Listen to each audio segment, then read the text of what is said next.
اور تھوڑی سی زیادہ لمبی جیتے ہیں ان کے بدلے میں جو بالکل آرام دہ زندگی گزارتے ہیں، جو زیادہ جنک فوڈ پہ کوشش کرتے ہیں، ترجیح ان کی ہوتی ہے کہ وہ برگر شگر کھائے، وہ پھر پیزے پہ گزارا کرے، وہ کولڈ ڈرنک نیلی پیلی جو بوتلیں ملتی ہیں ان پہ گزارا کرتے ہیں، تو یقین مانیں ان کے مسائل جو ہیں جیسے جیسے وہ 30+ 40+ ہوتے ہیں، بہت سارے مسائل جو ہیں ان کو اس کا سامنا ہوتا ہے۔ تو میرے خیال میں کوشش کیجیے گا، اگر آپ اپنے صحت مند زندگی جو ہے بنانی ہے اور صحت مند زندگی کو برقرار رکھنا ہے، تو آپ نے زندگی میں کچھ چیزیں ضرور شامل کیجیے گا، اپنی واک کو حصہ بنائیں، جو بھی ٹائم آپ کو ملتا ہے۔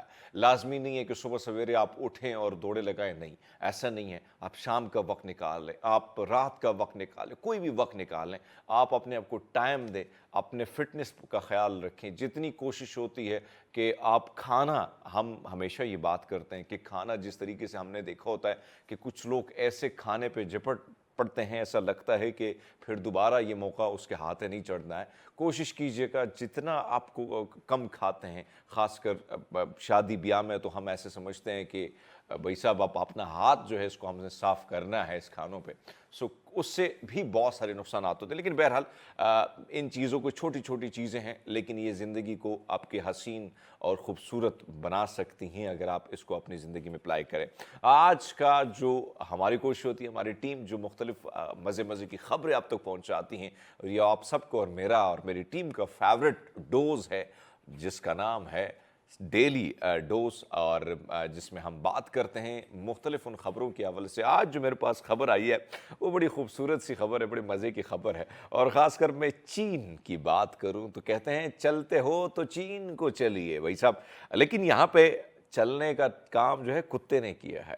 چین میں کتے کی سائیکل چلانے کی ویڈیو اس وقت کافی سوشل میڈیا پر وائرل ہے۔ آپ نے بندر کو دیکھا ہوگا، لیکن اس بار کتا جو ہے وہ سائیکل چلا رہا ہے۔ ویژول ہم آپ کو دکھاتے ہیں۔ چین میں کتے نے اپنی سائیکل چلانے کی صلاحیت جو ہے اس کو سوشل میڈیا پر بڑے پیمانے پر انہوں نے توجہ حاصل کی ہے۔ کتا اپنی اگلی ٹانگوں سے سائیکل کا ہینڈل یا اسٹیئر جو ہے استعمال کر رہا ہے، جبکہ پچھلی ٹانگوں سے پیڈل جو ہے ان کو بڑی مہارت سے حرکت دے رہا ہے۔ اس کا نام ژولیگو ہے اور یہ کوئی اوسط درجے کا کتا نہیں، چین کے صوبے جیانگسو سے تعلق رکھتا ہے اور کسی بھی 3-4 سال کے انسانی بچے کی طرح سائیکل چلا سکتا ہے۔ دیکھیے ذرا ان ویژول میں، بڑے مزے سے وہ سائیکل چلا رہا ہے، اور پیچھے بھی اس کے باسکٹ بال کورٹ کے ارد گرد سائیکل چلاتے ہوئے یہ ویڈیو جو پہلے چین اور پھر ابھی ایشیا کے مختلف علاقوں میں یہ وائرل ہے۔ آپ یہ دیکھیں کہ کل ہم نے بھی آپ کو ایک خبر دی تھی جس میں مرغی جو ہے حروف ڈھونڈتی ہے۔ جنوبی افریقہ کی طرف آپ کو لے کے جاتے ہیں، اور جنوبی افریقہ کا ایک پارک ہے کروگر نیشنل پارک۔ ایک سیاح جو ہے وہاں پر گزر رہا تھا اور اس نے اچانک ایک ویڈیو، ایک عجیب سا منظر دیکھا، اور ہمارے پاس جو موبائل ہوتا ہے اس موبائل کی بدولت بہت سارے خوبصورت لمحات کو، بڑے مزے کے لمحات کو ہم کیپچر کر لیتے ہیں۔ تو آپ دیکھیں، وقت ضائع کیے بغیر یہ ویڈیو انہوں نے پھر بنا ڈالی، ہم بھی آپ کو دکھاتے ہیں۔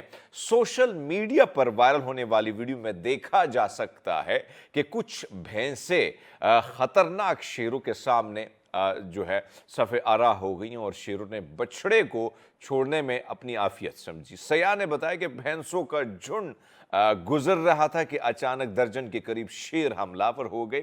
شیروں نے بھینسوں کے جھنڈ سے ایک بچڑے کو کھینچ لیا اور کھانے لگے۔ کچھ بھینس دھول جو ہے وہ آس پاس گرد اڑتی ہوئی بڑی تیزی سے دوڑتی رہی، اور اسی دھول گردی کی وجہ سے انہیں سامنے کا منظر نظر نہیں آ رہا تھا۔ چنانچہ ایک بھینس جو ہے وہ ہمت کا مظاہرہ کرتے ہوئے شیروں سے جا ٹکرائی اور بچڑے کی زندگی اس نے بچا لی۔ یہی کہتے ہیں کہ بھئی آپ جب ہمت کرتے ہیں تب بہت ساری چیزوں کو بھی آپ چیر پھاڑ لیتے ہیں، اور آپ اس بھینس کی مثال آپ دیکھ سکتے ہیں کہ جس طریقے سے اس نے اپنے اس بچڑے کو ان شیروں کے جھنڈ سے آزاد کیا۔ ویژول آپ نے دیکھی۔ اب آپ کو دکھاتے ہیں ایک ایسا یعنی قدرت کے یہ مختلف رنگ ہے، اور اس رنگ میں سے کچھ رنگ جب ہمارے سامنے آتے ہیں تو ہم دنگ رہ جاتے ہیں۔ اور اسی طرح ہمارے پاس اس وقت ایک تصویر آئی ہے، ایک ویڈیو وائرل ہوئی ہے جس میں خاتون کے ہاں 32 دانتوں کے ساتھ بچی کی پیدائش ہوئی ہے، جس کی ویڈیو سوشل میڈیا پر وائرل ہے۔ بچوں کی پیدائش کے بغیر، یعنی جب بھی بچہ پیدا ہوتا ہے دانتوں کے بغیر ہوتا ہے، لیکن اس بچے کو دیکھیے بھائی صاحب، یہ ہنستے مسکراتے بچوں کو آپ دیکھ رہے ہیں۔ جب وہ بڑے ہوتے ہیں تو دودھ کے دانت بننا شروع ہو جاتے ہیں اور اوسطاً کسی بھی شخص کے 32 مستقل دانت ہوتے ہیں۔ تاہم انٹرنیٹ پر ایک جو ہے واقعہ وائرل ہوا ہے جس میں ایک بچی کی پیدائش ہوئی ہے اور جس کے 32 دانت ہیں، اور ایک نایاب بیماری اس کے حوالے سے کہا جا رہا ہے۔ اس کے آگاہی کے لیے اپنی بیٹی کے 32 دانتوں والی ویڈیو انہوں نے شیئر کی ہے۔ خاتون نے بتایا کہ بیٹی نایاب بیماری میں مبتلا تھی۔ خاتون کا کہنا ہے کہ بیٹی اسی کے ساتھ بڑی ہوئی جب اس کے دانتوں کا مکمل سیٹ تھا، اور اس کی حالت پر جو ہے وہ کافی لوگ بھی حیران پریشان ہیں، لیکن بہرحال یہ ایک قسم کی بیماری ہے، حیران اور پریشان ہونے کی کوئی ضرورت نہیں ہے۔ قدرت نے آپ کو یعنی مختلف قسم کی بیماریوں کے ساتھ جب بچے پیدا ہوتے ہیں تو ان کی شکل جو ہے، صورت جو ہے، کبھی کافی منفرد بھی میں نے دیکھی ہے۔ بلکہ مجھے یاد ہے میرے علاقے میں نے دیکھا تھا جب ایک بچے کی پیدائش ہوتی ہے، اور اب جب ایک چھوٹی سی عمر ہوتی ہے لڑکپن کی، تو آپ کو بڑا کریز ہوتا ہے جب قصے کہانیاں پورے گاؤں میں لوگ پھیلاتے ہیں کہ ہاں فلاں کے ہاں ایسے بچہ ہوا ہے۔ تو میں بھی وہ بچہ ڈھونڈنے گیا، جب میں نے دیکھا یقین مانے اس بچے کی جو صورت تھی، شکل تھی، وہ کافی مختلف تھی۔ بہرحال قدرت کے کرشمے ہیں اور اس سے ہمیں محظوظ کراتا ہے۔ ناظرین، گفتگو کا سلسلہ جاری رہے گا، لیکن ہم لیتے ہیں ایک چھوٹا سا بریک، ہمارے ساتھ رہیے گا۔ ویلکم بیک، پروگرام میں ایک بار پھر آپ کو خوش آمدید کہتے ہیں۔ اور دوستو، جو ہم بات کر رہے تھے کہ ایکسرسائز ہونا کتنا لازم ہے، اور پھر جب بہت سارے ایسے گلے شکوے، ایک وقت ایسا آ جاتا ہے کہ میں جتنے بھی میرے اپنے آس پاس کے رشتہ دار ہوتے ہیں میں ان سے بھی یہ بات کرتا رہتا ہوں کہ بھائی صاحب ہاتھ تھوڑا سا ہولا رکھیں۔ یہ جو آئلی چیزیں ہم نے اپنی زندگی میں شامل کر دی ہیں، اور بہت ساری ایسی خوراکیں جو چکنائی سے بھرپور ہیں، جس کا بے دریغ استعمال کر کے، اور صبح جب ہم نے ایک ہیوی قسم کا ناشتہ نہیں کیا ہوتا ہے، اور وہ بھی اس قسم کا ہیوی جس میں تمام تر چیزیں آئلی ہوتی ہیں، تو یقین مانیں اس کے جو نقصانات ہوتے ہیں وہ سیدھا جا کے آپ کو ہاسپٹل کی طرف لے کے جاتے ہیں۔ لیکن آج اسی پر گفتگو کرنے کے لیے، اور خاص کر دل کے معاملات پر بات کرنے کے لیے، ڈاکٹر مہدی حسن صاحب ہمارے ساتھ ہیں، جو کہ گولڈ میڈلسٹ ہیں، اسپیشلسٹ ہیں، مختلف دنیا کے مختلف میڈیکل کالج سے انہوں نے اپنی تعلیم حاصل کی ہے۔ ڈاکٹر صاحب بہت شکریہ آپ کا، thank you so much. Doctor صاحب، میں جس طرح بات کر رہا تھا کہ عموماً میں نے ایکسرسائز کی بات کی، پھر خوراک کے حوالے سے میں نے بات کی، اور خاص کر جس طریقے سے خوراک ہم نے اپنی زندگی میں، یعنی جس چیزوں کا ہم استعمال کر رہے ہیں، خاص کر چکنائی سے بھرپور آئلی چیزوں کا استعمال زیادہ ہو رہا ہے۔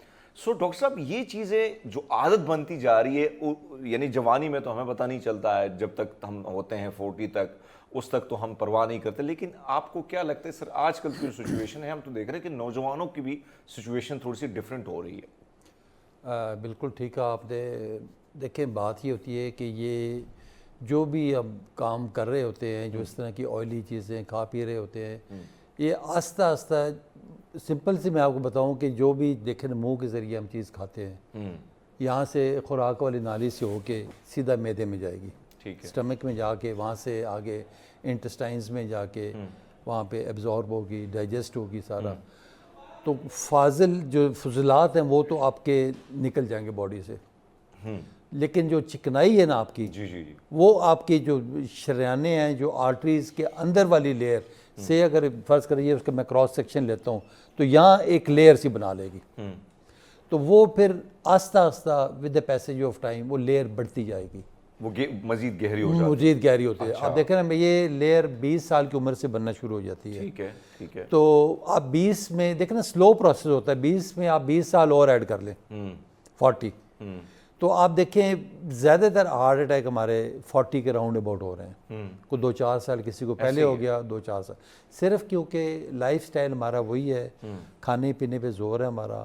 صبح ناشتے دیکھیں، جس طرح ابھی آپ نے خود بتایا، حلوہ پوڑیاں، نہاریاں، سری پائے، انڈے فرائی، اور وہ جو تیل استعمال ہو رہا ہے، سارا تیل ایک تو ہوتا ہے نا 2 نمبر، یہ کوئی میں کہوں گا 100 نمبر، یہ جو وہ ہوتا ہے کہ جو آپ کی جو آنتڑیاں اور اوجڑیاں پھینکتے ہیں نا یہ مرغیوں کی، بالکل ہاں، تو ان کے وہ بناتے ہیں آئل اور گھی، اور گھروں میں بنتے ہیں مختلف۔ آپ کو پتہ نا ہمارے ملک میں کوئی سسٹم تو ہے کوئی نہ، چیک اینڈ بیلنس کا تو ہے نہیں ہے، تو وہی گندی چیزیں ساریاں آپ دیکھیں، زیادہ تر یہ آپ مارکیٹوں میں چلے جائیں، یہ چپس والے بیچ رہے ہوں گے، جلیبیاں بنا رہے ہوں گے، تو تو وہ چھوٹے چھوٹے کلو کلو والے پیکٹ ہوتے ہیں سارے. ایسے ہی ہے. کوئی اس کا نام نہیں ہوگا, تلوار مار کا لکھا ہوگا, ٹوکا مار کا, تو وہ سارے وہ یہی ہو گئے. اچھا ڈاکٹر صاحب ایک اور چیز میں آپ سے جاننا چاہتا ہوں کہ تیل اب کھانے کے حوالے سے اگر آپ نے, اب مجھے یاد ہے کہ استعمال تھا ہمارے علاقوں میں دیسی گھی بہت ملتا تھا, اور چونکہ سستا بھی تھا اس وقت, لوگ ویسے بھی لے کے آتے تھے کہ ڈاکٹر صاحب کے لیے. میرے والد صاحب چونکہ ہمارا بھی اپنا میڈیسن وغیرہ سب کچھ تھا تو وہ کہتے تھے کہ ڈاکٹر صاحب کے لیے چلو, پیسے نہ ہوتے تھے تو ساتھ میں دیسی گھی بھی لے آتے تھے کہ ڈاکٹر صاحب خوش ہو جائے گا. یہ صورتحال تھی. آہستہ آہستہ ہم ڈالڈے پہ چلے گئے, اور ڈالڈے پہ اب ہمیں دیکھ رہا ہوں کہ شہروں میں ہم آ گئے ہیں تیل پہ. اب بہت سارے ڈاکٹر صاحبان کہتے ہیں کہ بھائی صاحب یہ والا تیل جو ہم استعمال کرتے ہیں اور صحت ٹی وی پہ جس طرح کے اشتہارات بھی چلتے ہیں یہ ٹھیک نہیں ہے, آپ نے پھر دیسی گھی کی طرف جانا. لیکن دیسی گھی اتنا مہنگا ہے کہ اس کو خریدے گا کون, پھر اگر خریدے گا تو کھانوں میں استعمال اس کا جو ہے وہ کس طریقے سے. میں آپ سے جاننا چاہتا ہوں کہ جو دل کے پیشنٹ ہیں, جن کو دل کی بیماریاں ہیں, ان کو کس قسم کا تیل استعمال کرنا چاہیے؟ آیا بہت سے لوگ کہتے ہیں زیتون کا تیل استعمال کرنا چاہیے, یا کچھ لوگ کہتے ہیں کہ سرسوں کا جو آئل ہے وہ بھی بڑا بہتر ہے. آپ کیا؟ دیکھیں بہت اچھا کویسچن اور بڑا ویلڈ کویسچن کیا آپ نے, اور بلکہ میں تو کہوں گا یہ ٹاک آف دا ڈے ہے سر. یہ جو امپورٹنٹ کویسچن آپ نے زبردست کیا ہے. جس طرح ابھی آپ نے خود بتایا کہ دیسی گھی نو ڈاؤٹ بہت مہنگا ہے, باقی آئل بھی کچھ سستے نہیں ہیں, سستے نہیں ہیں سر, کم از کم 600-700 روپے پر لیٹر کے حساب سے اندازاً میں کہہ رہا ہوں والا, اس طرح اس سے کم نہیں ہوگا. تو دیکھیں یہ بھی اچھا بھلا آپ کا مہینے کا خرچہ بن جاتا ہے. آج جو میں آپ کو میسیج دوں گا نا, یقین کریں کہ جتنے بھی آپ کی گھی ہیں, آئل ہے, یہ سارے ربش, اچھا خطرناک ترین ہے. آپ اگر پہلے دیکھیں جس طرح یہ دیسی اپنا آپ کے ڈالڈا اور یہ اس طرح کے تلو اور کشمیر اور صوفی اور اس طرح کے سارے استعمال ابھی مارکیٹ میں سارے اویلیبل ہیں, پڑے ہوئے. اور لوگ کرتے تھے, ڈاکٹرز نے کہنا شروع کر دی نہیں نہیں نہیں یہ کولیسٹرول اس میں ہوتا ہے تو آپ لوگ یہ آئل استعمال کریں, یہ فلاں آئل ABCD جو بھی آئل ہے سارے استعمال کریں. تو اگر آپ ڈالڈے سے لوگ تیل پہ آ گئے, اس پہ آ گئے, ٹھیک ہے. لیکن آج میں آپ کو کہوں گا تیل جو ہے نا گھی سے زیادہ خطرناک ہے. نہ کریں سر. وہ اگر آپ غور کریں سردار صاحب کے ڈبوں کے اوپر آپ دیکھیں لکھا ہوگا ریفائنڈ کوکنگ آئل. یس بالکل. ریفائنڈ کا کیا مطلب ہے کہ اس میں پروسیس کیا گیا, کیمیکل ڈال کے, کیمیکل پروسیس ہوا ہے, کیمیکل ڈال کے تو اس کا صرف کلر وہ گولڈن کرنے کے لیے نا, تو ہم لوگ جو ٹی وی پہ ایڈ دیکھتے ہیں کہ شاہد افریدی آ گیا ہے, وہ ڈبے کے ساتھ کھڑا ہے, کوئی خاتون آ گئی ہے, کوئی اداکارہ آ گئی ہے, کوئی بھی آ گئی, تو ہم لوگ سمجھتے ہیں بڑی زبردست چیز ہے, لیکن وہ زیادہ خطرناک ہے.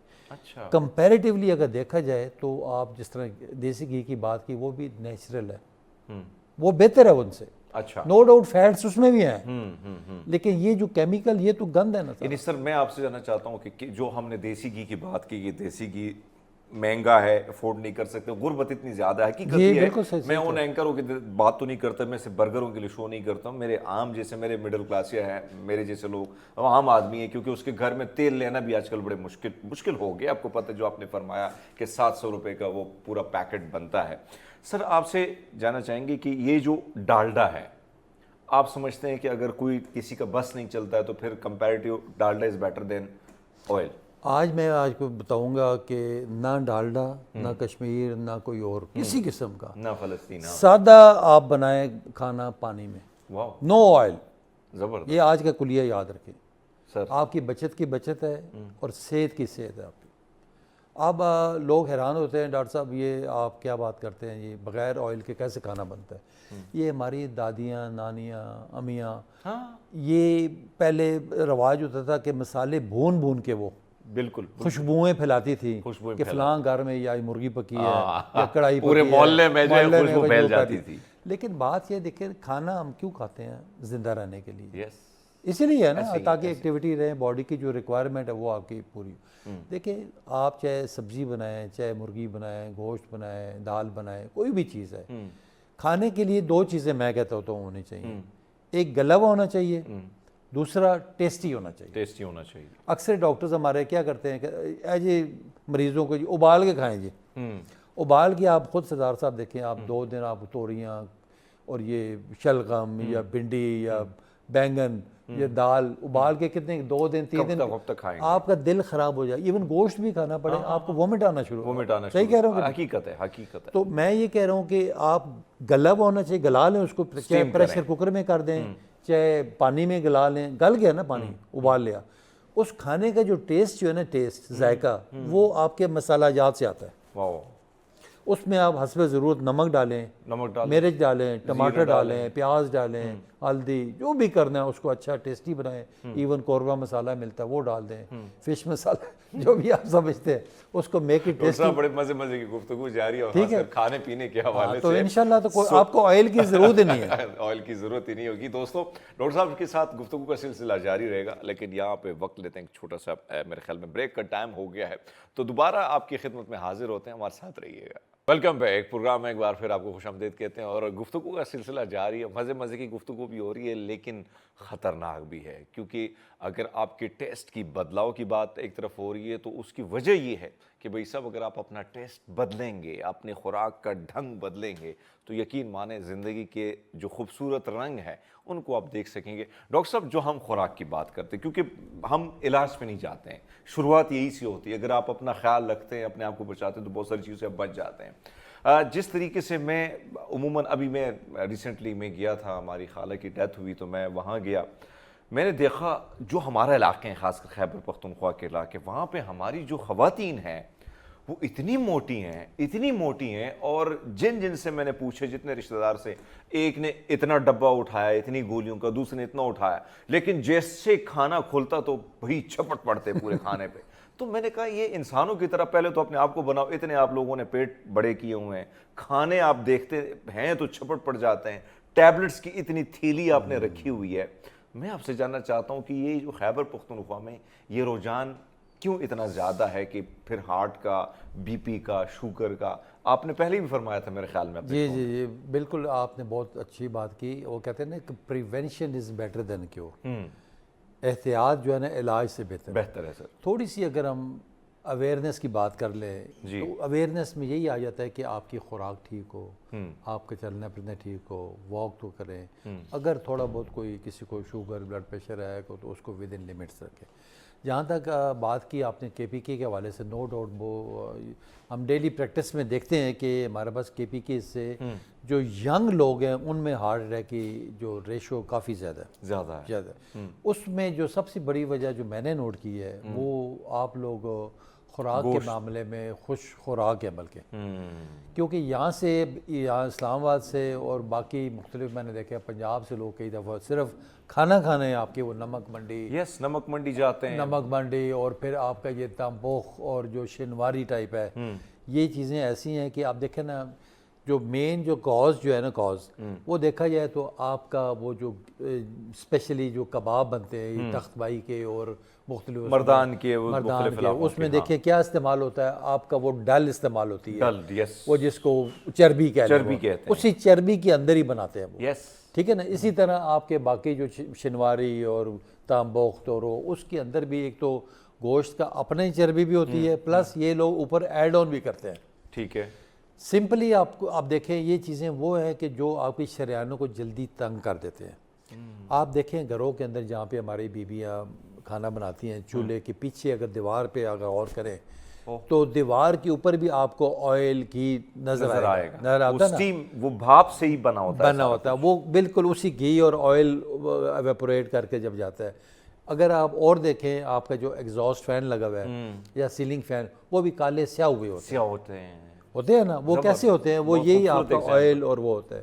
تیسری چیز یہ کہ اگر آپ کسی وقت خود یہ کڑھائی کھاتے ہوئے, یہ جو آپ کی مشہور ہیں ساری جتنی شنواری, اس کڑھائی کو 10 منٹ کے لیے صرف ویسے رکھ دیں, آپ جم جاتی ہے, آپ کی آنکھوں کے سامنے ساری جم جاتے ہیں, نہیں جمتے, کیونکہ وہ دیکھیں وہ ساری وہ چربی وہ سارا استعمال ہوتا ہے.